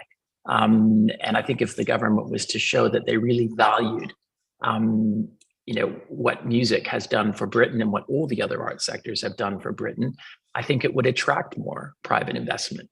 And together we could work hand in hand. I think those are the solutions that we're going to find going forward. Our governments are obviously strapped for cash, huge amounts of borrowing, huge deficits. But bureaucratic change, doesn't require ongoing funding. It requires a commitment from people to say, we recognize the value of these industries, the importance of getting these artists on the road, and the importance of getting them out to as big an audience as possible. That this attracts so much to our country in a much bigger scale. And then the private sector feels more incentivized to lean in. We have to do it together. I really think that's the best way for all of this to go forward. Thank you. Yeah, and obviously we hope that the work and the time you're putting in and the conclusions that will come out of the commission are going to be part of helping to articulate that and try to persuade government and others. Although disappointing to hear the DCMS doesn't want to be seen even to be giving advice on its website because of liability issues, which is, I struggled to understand that. But Elaine, again, in your opening remarks, you focused very much on the practical side. You talked about funding, you talked about the difficulties of attracting labor, and you talked about, in the past, at least been some liaison group that had been very helpful. Again, is this something that we need? Are we always having to look to government to provide these mechanisms, or is that something the sector has to do and then just go to government saying, well, we need funding, but we've got this, we're going to handle it if you're reluctant? Well, I think the importance of a vibrant cultural sector, creative industry sector has been very well laid out by Christopher, the enormous contribution it can make. Punching way above its weight in terms of soft power and contribution to the economy, given how much it costs. Speaking specifically for the non-profit area, which is obviously the world that I operate in, we are fantastically entrepreneurial. So we receive government funding through the Arts Council, and that makes our artistic program. But the enormous amounts of work that we do on community outreach, on education, on skills development, and very importantly on arts and well-being. On the whole, we all fund that through our philanthropic fundraising. And so that is an enormous amount of contribution that we make of additional funding coming into the sector. And that, is, I suppose, not recognised by those departments responsible for it. So we don't get any kind of DFE recognition about the huge amounts of work that we do, the National Theatre do, the Royal Opera House do with schools right around the country. Interestingly, to go back to our conversation on skills development and schools, UK Music, I think, just produced a statistic that 57% of parents who have a choice about schools will choose schools that have a music provision. And so, it is obviously, and sort of, I suppose, instinctively true that parents care about their children having a rounded arts education. And a lot of art centres like mine or organisations like mine are stepping up to provide that where there is a lack of it in schools. So, but we invest, the way that we find the investment for that is through philanthropic fundraising, and that is getting harder and harder. And it has fallen away, particularly post-pandemic, from corporates. Corporates are much less willing to fund the arts. They are looking to put their funding in other areas. And so we are all fishing in a sort of diminishingly small pool in terms of philanthropic fundraising. So a recognition for that work that we do, and especially in the health arena, where we're the home of the National Academy of Social Prescribing at the South Bank Centre. We do enormous amounts of work around mental health issues, social isolation issues. We've started up a youth choir. We do a lot of free dance classes here. the work that the orchestras do around dementia. So I think, again, in terms of that being recognised. And finally, my one point would just be the absolute recognition of the importance part that London as a vibrant cultural capital city has to make, and the competition that we are now facing from other European capital cities, and that we desperately need investment in our infrastructure, in our buildings, to keep them fit for purpose and to keep them the sort of attractive places that music artists that David's talking about want to come and perform at, or artists want to come and do their best practice and their best work at. But unless we get help with the considerable capital costs that we have in running these often heritage buildings, we're not going to be able to compete with other vibrant capital cities. Yeah, well, thank you both. Look, I saw a lot of nodding in response to both your interventions. Christopher, I saw your hand up, but I think I have to hand it back to Deborah as chair, and I'm sure you'll get an opportunity to throw your point in response to the next couple of questions. But thank you both. Thank you very much, Stephen. On to the next question, which is with Paul. Thanks very much, Deborah. Opening our session today, Christopher, I thought, spoke really powerfully about the economic value of the creative sector. Now, what's always interested me as a Member of Parliament representing Sheffield is how far we ensure the equal benefit of that economically and indeed in other ways across all the regions and nations of the UK. And a few years ago, I led a parliamentary debate on the disparity of funding. Now, since then, we've had the so-called levelling up agenda from the government, and we've obviously had the recent, not uncontroversial Arts Council England announcement over funding, seemed heavily directed by government. So I guess my question is, how do you think that the benefits can be shared equally across the UK? And I really should start by providing a voice from the north. John, would you like to kick off on that? You're on mute. How was that? That's good. Okay. Hello, sorry I'm late to the party. Well, thank you for the opportunity. I live in Hull. I'm speaking to you from Hull. Just off the cuff, there was an Arts Council. I don't run a MPO funded organisation anymore. I had 26 years of it running Hull Truck. So I've been around the block a bit. I built a theatre in Hull and then left for various reasons, all good. So I run my own company with my own money. So I don't apply for Arts Council funding yet. But everything I've heard so far really chimes with me, makes perfect sense. And I think the arts have always been at a crossroad. They were at the crossroads when I left teaching nearly 40 years ago. And it doesn't seem to be getting much better, particularly with the use of drama in state education, of which I'm a massive advocate.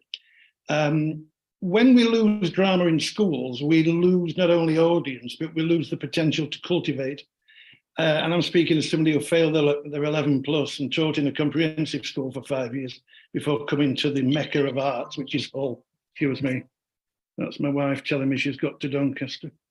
Let me give you an example of the disproportionate notion and the way I think the Arts Council think. This is completely without any prejudice.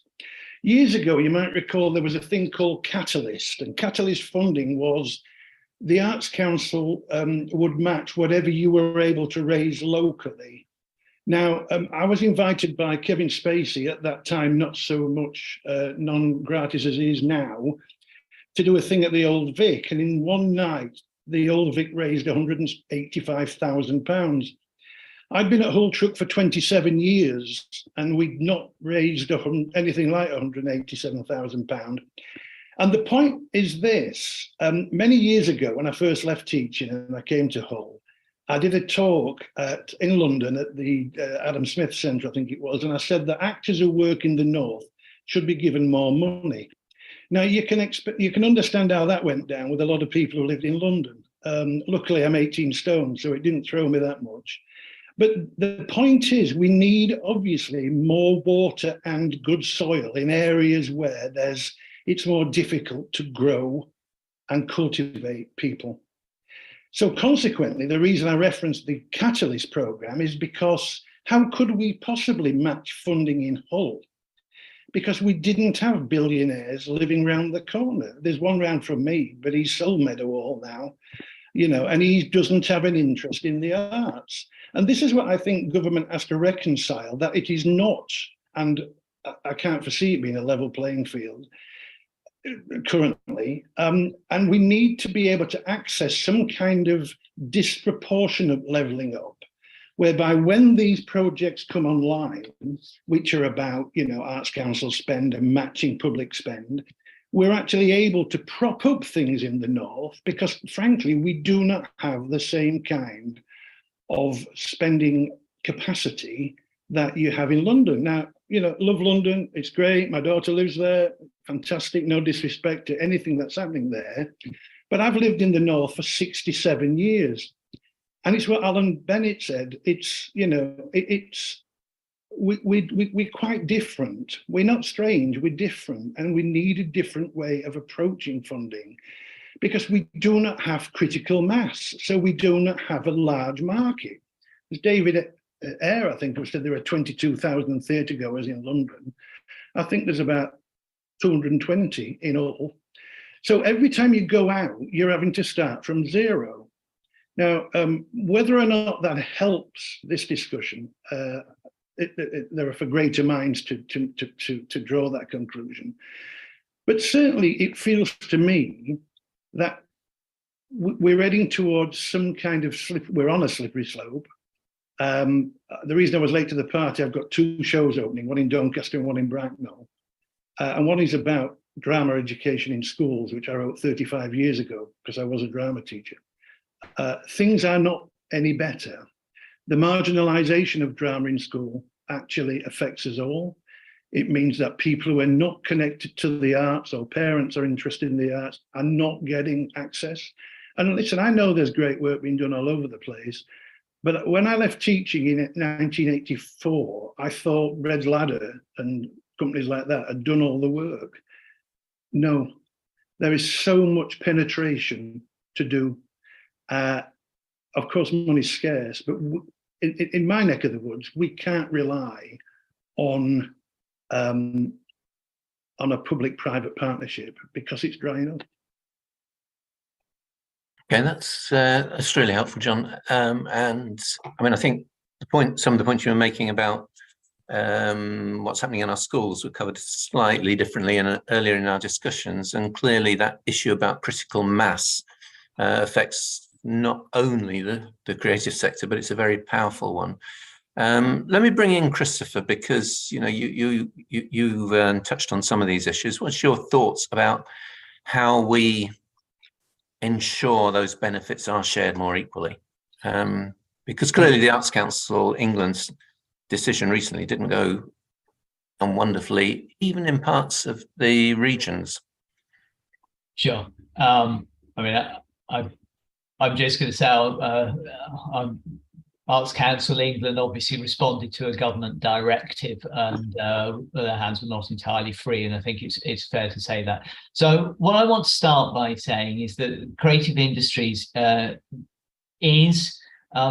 if you shake it, a lot goes down to London and South East, and that's simply the case. 54% of creative industries employment is in London, the Greater South East. Only 15% of employment is in the north of England. There are disparities here. Interestingly, there are also real problems when you get to social diversity, which I think Rosh mentioned earlier. So 52% of the creative industry's workforce is from high socioeconomic backgrounds, compared to 38% across all the industries. So we know that we've got some structural issues, and I thought Rosh was very powerful at saying there is an opportunity now to rebuild this workforce.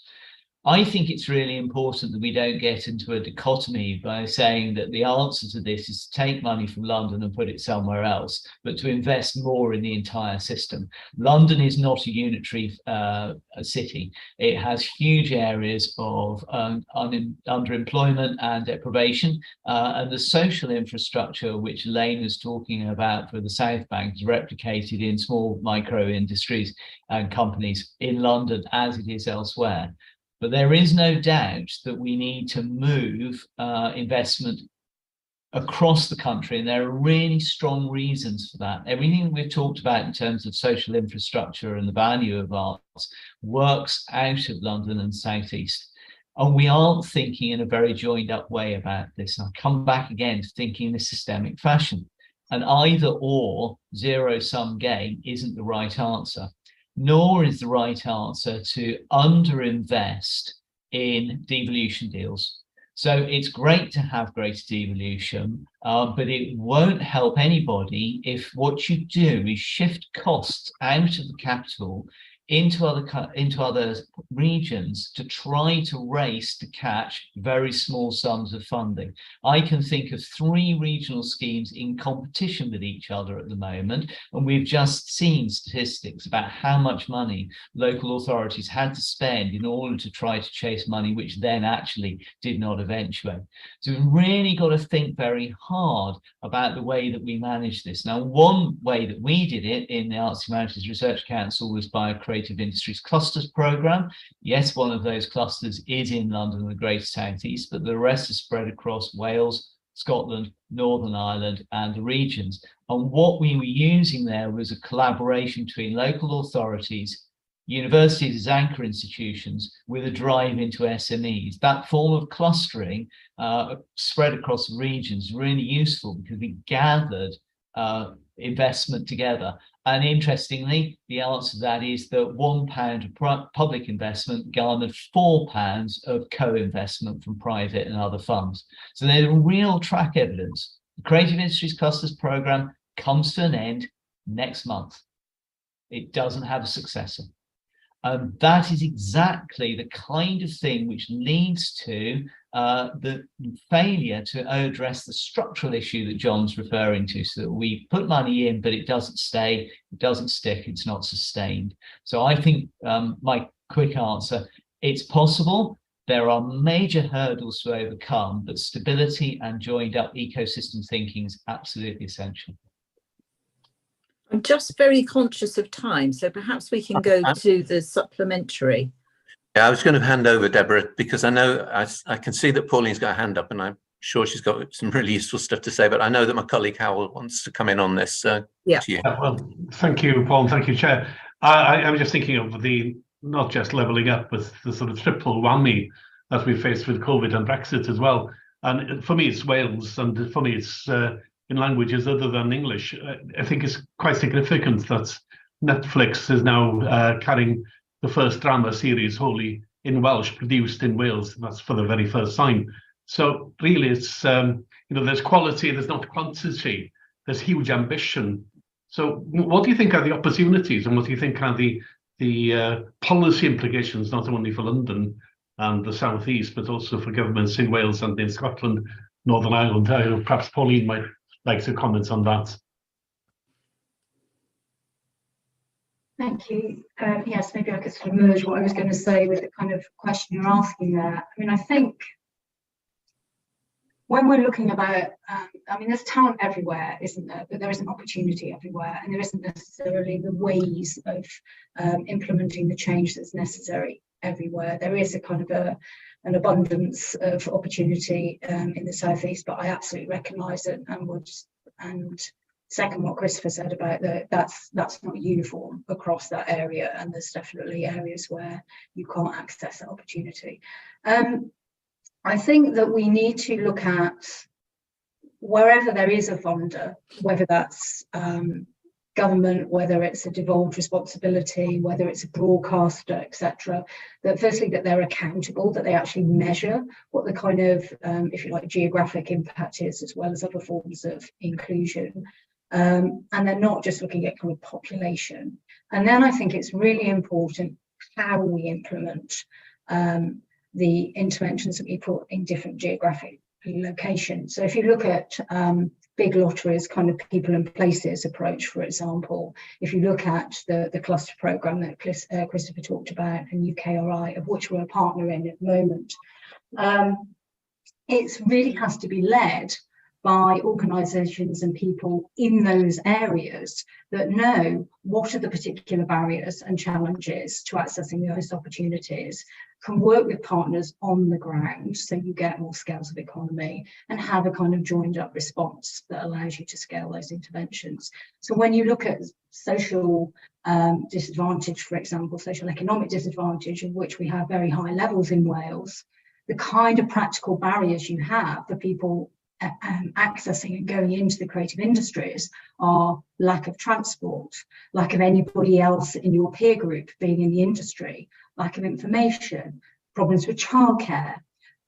So, you know, you have to deal with that in a very tailored way, and that comes from working with people on the ground. So definitely there's changes happening in that area. The BFI did a big skills review and have implemented a skills cluster programme that very specifically moves away from a UK-wide body having little pots of money that you bid into that don't tend to sort of fit necessarily to what you need in a geographic area, to devolving money into areas, large regions and nations, and working with multiple partners there, led by a single entity, to look at what do you need in those areas and how does it need to work. So I think much more of that would be very welcome. Thank you. I'm going to move on the question now to Tamara. And can I ask people just to keep their questions to 2 minutes, because answers rather, because we are a bit behind in terms of timing. Over to you, Tamara. Thank you, Deborah. So my question is, what do you think the UK arts sector requires from future international agreements to allow it to flourish? I mean, I think that's a big question that probably deserves its own session in lots of ways. I don't know how aware people are who are being asked about the upcoming or potential trade deals that are being negotiated at the moment, but I would like to start therefore with Margarita, I think, and then if other people want to come in on this just for time, put your hand up and I'll come to you. Thank you. I think, just to reiterate points that have been made before, the movement of people and freight needs to become easier. So any international trade deal would need to incorporate an understanding of how vital it is that artists are allowed to collaborate in a simple fashion. And you're talking about ease of goods and services. Of course, if you're doing touring and you're going between different territories, it might be that you have a ease to one territory, but then not to the neighbouring one, and the tour might be going between the two. So unless it deals with that holistically, it's going to still come up with the same issues, which is why the deal with the EU was so important to have some structure, and we haven't got that. So would you see a benefit from having a deal with India as opposed to the deal we had before when we were part of the EU, Margarita? I think any international deal could make a difference. I mean, the importance of a deal with the EU as a whole before Brexit was that it is our closest neighbour. Yeah. And it is closest in terms of our geographic position, but also the exchange of ideas. Yeah. So of course, a deal with India would enable a lot, a lot more exchange with that country, and it would benefit us greatly. But at the same time, also, if we think about climate change and travel, it is much easier to travel by train to Europe, and so to incentivize that would benefit the climate and our net zero challenge as well. I would agree with you. There's definitely a contradiction between the ambitions towards net zero and extended trade deals with territories further away than the one that's 20 miles away. Christopher, I'd like to bring you in, and then if any of our other evidence givers would like to put their hand up and just come in quickly, but I'm going to try and race through to get back on time for Deborah. I'll be really quick. IP, Horizon Europe offered a very mature framework. When you move out into other bilaterals and multilaterals, you've got to recreate that framework. Intellectual property is a huge issue for creative industries, and for the income that can be raised by individuals as well as companies. So I'll leave it there. It's the same for the fashion industry, where you've got new designers who, if they now have to register twice, the EU and UK, there's lots of copyright issues as well that are coming up, and these are people who are starting out and already riddled with debt. There's so much around this topic that really does overlap and chime, especially the need for creative education from Key Stage 1 onwards. I think it's something that's desperately needed, and of course hopefully on the cards in the coming years with different perspectives in government. Anyone else want to come in? Otherwise, I'm going to go back to Deborah. Okay. Your name, Rosha. Have I got that right? Rosha, yes, Rosha. Rosha. I would just say the restoration of Creative Europe programme, or coming back into the Creative Europe programme. There are many members of Creative Europe who are not members of the European Union. They're not mutually exclusive. And in terms of multilateral collaboration and opportunities, Creative Europe programme is really, really essential for not-for-profit arts organisations in the UK. And it is in many ways, it's a propeller. You know, it's about providing further ignition to activity that is already happening, and provides a kind of incubation space for new projects, new ideas, new collaborations. Thank you. And also, what I'm hearing a lot from all of the evidence is a sense of amazement, I think, is the nuanced word for a lack of understanding of the value, not just the economic value, which is obviously important, but the cultural value of placing arts and culture. Because what is a life without art and culture? I mean, I really do draw back to that. And, you know, do we need to learn? I for one, was very glad that Watford Grammar School for Girls did not force me to do A-level maths. It would have been my idea of hell, quite frankly. David, I want to bring you in before I go back to the chair. Thank you, David. I mean, just to add to what you've always said, one of the things I think we're all facing and are horrified by what's happening in the world at the moment is we seem to be living in a world that's becoming divided. It's a very, very divided world, and it's being divided by misinformation.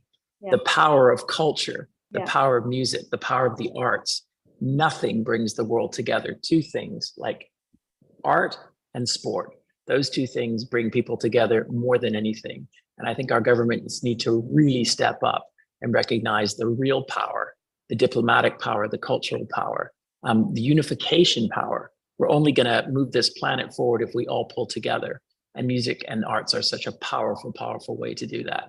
And it's a shame that the DCMS is not giving us the sense that they're as committed to the importance of that and the power that it has. When Britain wants to rule the world, the justifications that we heard for Brexit, that we can be a stronger partner internationally, they have to really understand and appreciate the value that culture has in that vision.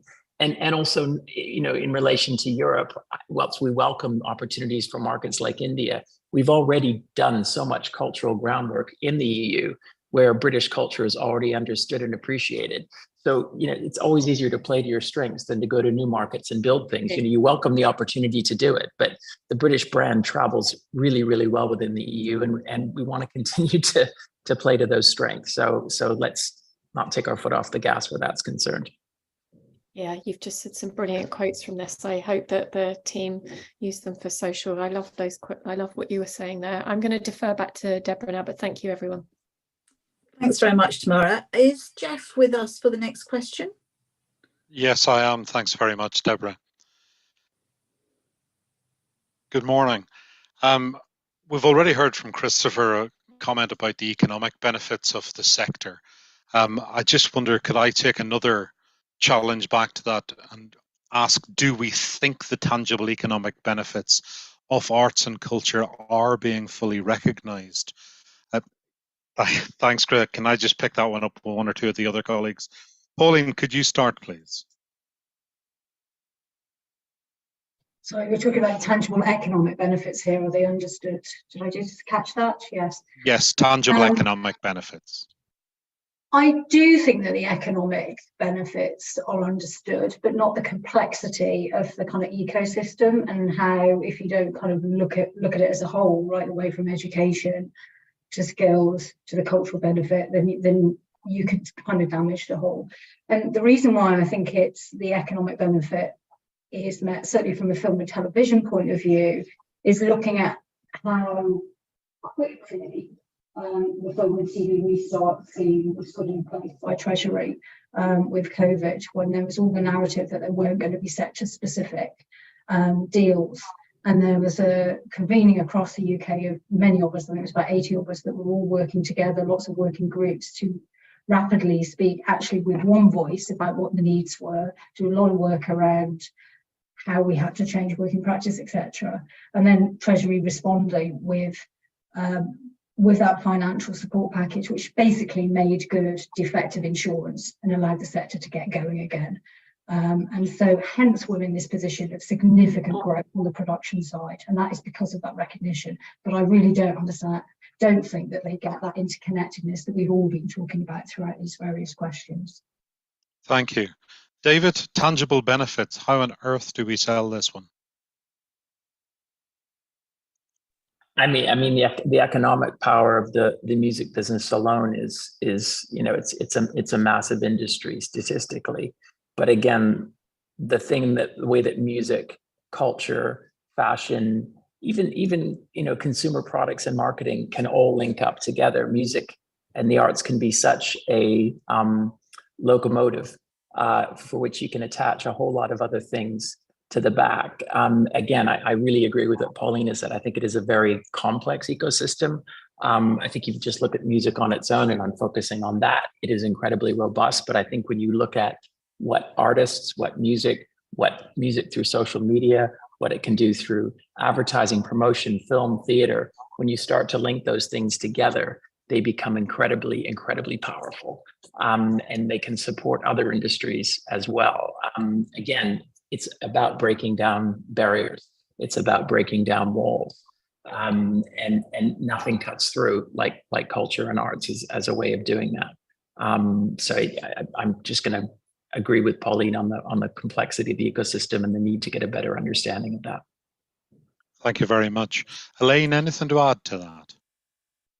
No, I think I echo all those points made, and Christopher's sort of opening points about the value of the creative industries, the cultural sector as a whole. I just think, and to reiterate, the whole point of the Cultural Recovery Fund was to sustain this, and we need to recognise the importance of it going forward.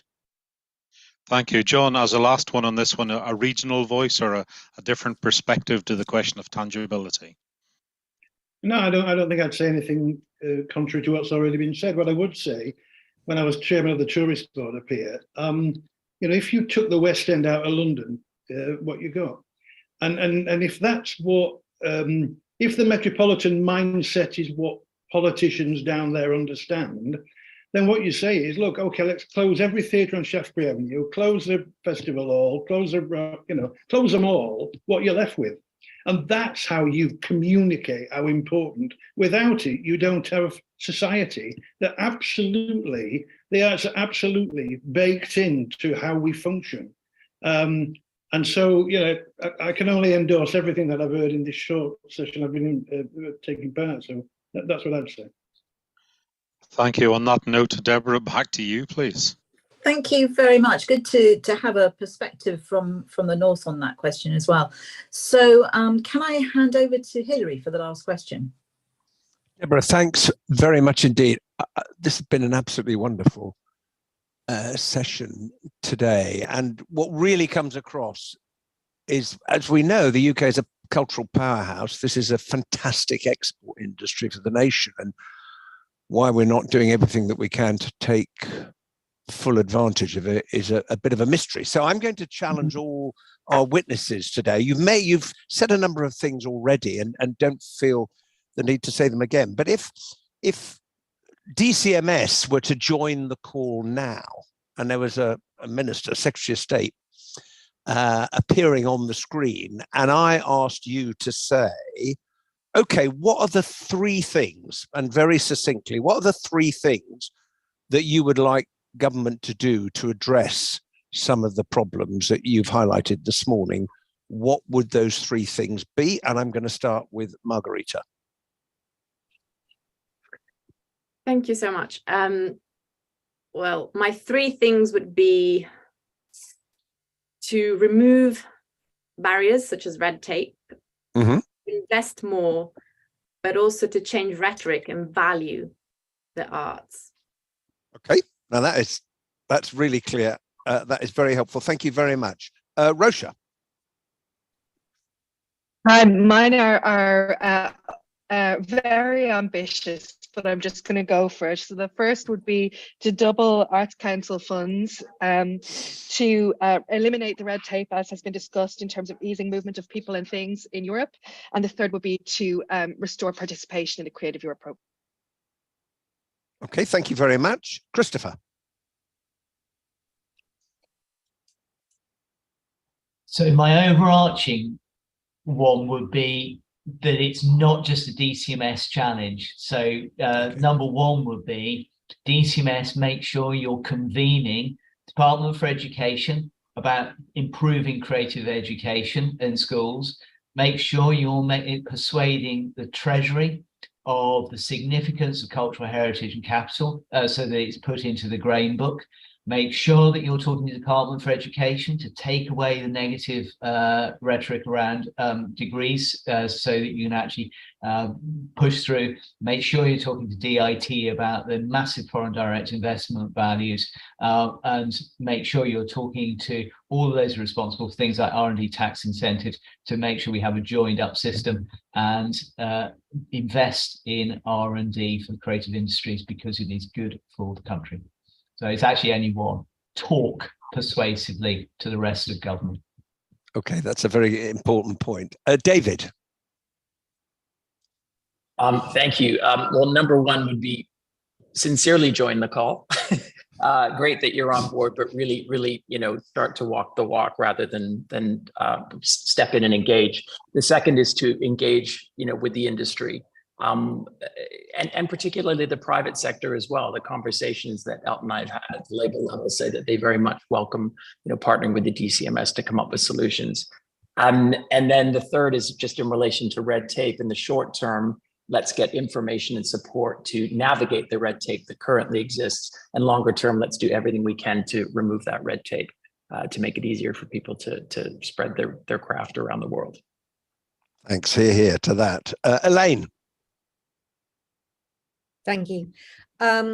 My message would be, please arrest the decline in arts funding, both through local authority funding and directly to organisations. It has been going since 2009-10, and it is drastic. And please give us some longer term security so that we can work to continue the vibrancy of the sector. Please support creative education and the development of training and skills in the creative sector. And can we have some freedom of movement for artists and freelancers across the Schengen area? Okay, thank you very much indeed. Pauline.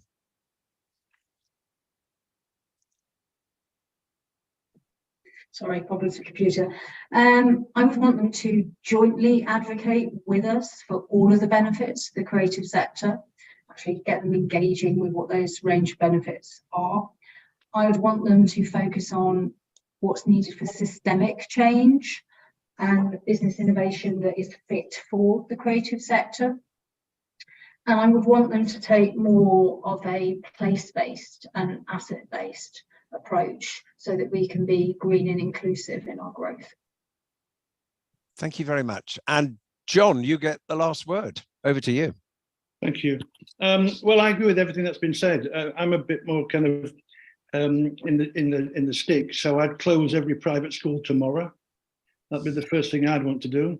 And then I'd make sure that arts are absolutely at the centre of the school curriculum, because if we don't grow it from the roots, it's never going to happen. And doing maths until you're 18 is just, I don't get it. And I'm great at maths, but thank you. John, thank you very much indeed. And Deborah, back to you. I just want to say thank you for an absolutely brilliant discussion this morning. It was an absolute pleasure to hear all of your contributions, and the commissioners were also fantastic in their probing questions. So I wish you all well, because I know it's really hard out there at the moment, but we really do make it worth living.